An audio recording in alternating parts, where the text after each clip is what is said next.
Let's really try to reason. For starters, I am not doing anything to whip up sentiments. Neither am I doing anything to create enmity. I've seen some people saying that I'm always doing this topic because I'm looking for crowd. I'm looking for traffic. However, it's quite the opposite. Ever since I've talked about these issues, I've lost a lot of followers. But that's to prove that I'm not doing what I'm doing because I'm looking for traffic. But that's because it's a free world and people are entitled to their opinion, to their choices. However, I've suddenly come to the realization that choices and opinions no longer matter in this country. It is what we say you should think or do, otherwise there's going to be chaos or mayhem. Now, I've used the last 3 or 4 days to really think. I mean, think deeply. This Biafra thing. I've seen people coming to tell me that I should stay off Biafra matter.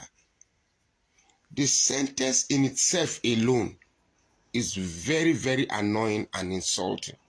The sentence in itself to say that you should leave Biafra, don't say anything. Now, if you create a country and you make me a citizen inside and you say I should not talk, that in itself, it's autocratic, it's bewildering, it's insulting, it's a clear and direct affront on the sensibility of me as a person. Now, before we even delve further into this issue, yes, agreed. Nigeria is indeed very bad. Nigeria has reached its most catastrophic precipice to the extent that if one can categorically tell you that Nigeria has a future, I would say it's a lie. But if you are dangling an option, I have a right to know whether the option is better than what I already have. So I was looking at what happened in Finland, the declaration of Biafra in Finland.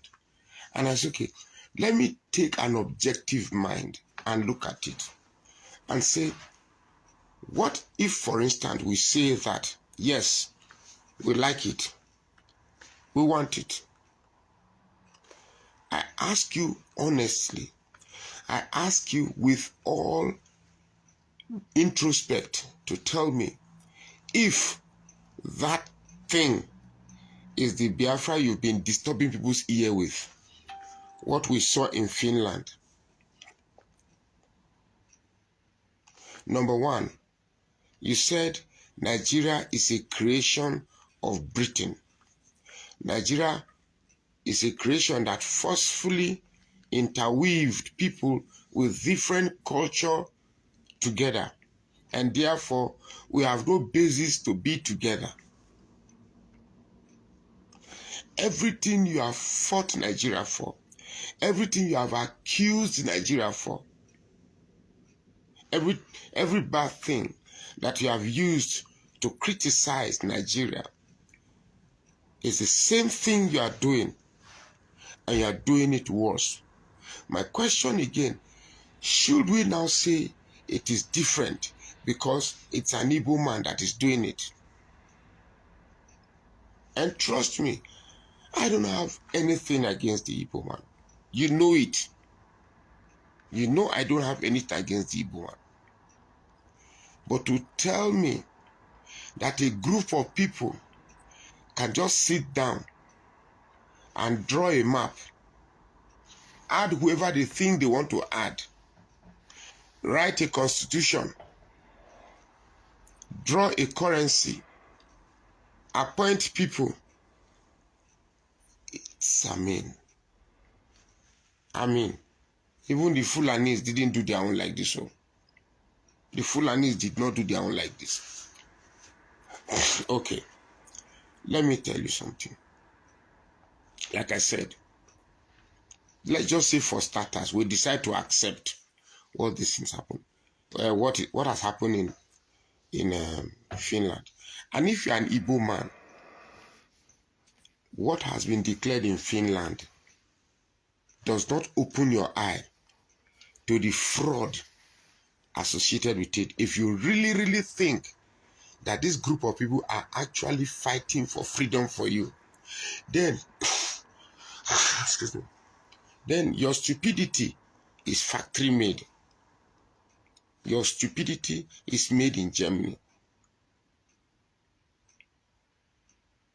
This group of people have come to the understanding that it's like, for me, I grew up believing that an Igbo man is wise, clean, industrious, academic, intellectual, has a greater sense of IQ, a greater gift of IQ.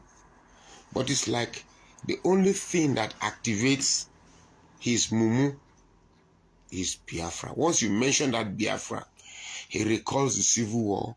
He recalls how his forefathers were unalived and somebody came and packaged a story. Now, all these Gen Z that were giving birth to 1990, because if you realize, almost everybody that I'm seeing, even how old is Simon Ekpa? How old is he? All these Gen Z children that were giving birth to 1980, 1970, they give them a part of the story of Nigeria that sustains their anger. That's all I see. I asked somebody today, a young boy, yesterday, sorry, a young Igbo guy. I said, how old will that boy? Said, I would be around 30 something. I said, do you know that at one point in this country that the Igbos were in charge of Nigeria?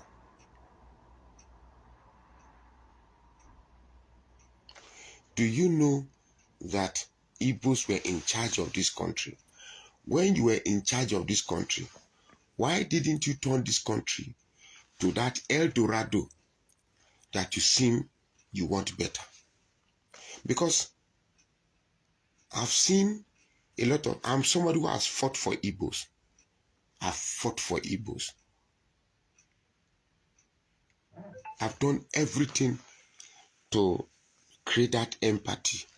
But trust me, I am approaching that point where I'm beginning to see the reason why the Yoruba man hate the Igbo man, or why the Fulanis hate. I'm approaching that. I won't lie to you.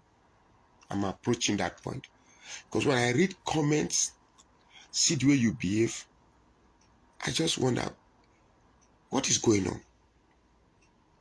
The country is bad, actually. But is it bad for Igbos alone? The country is bad as it is right now.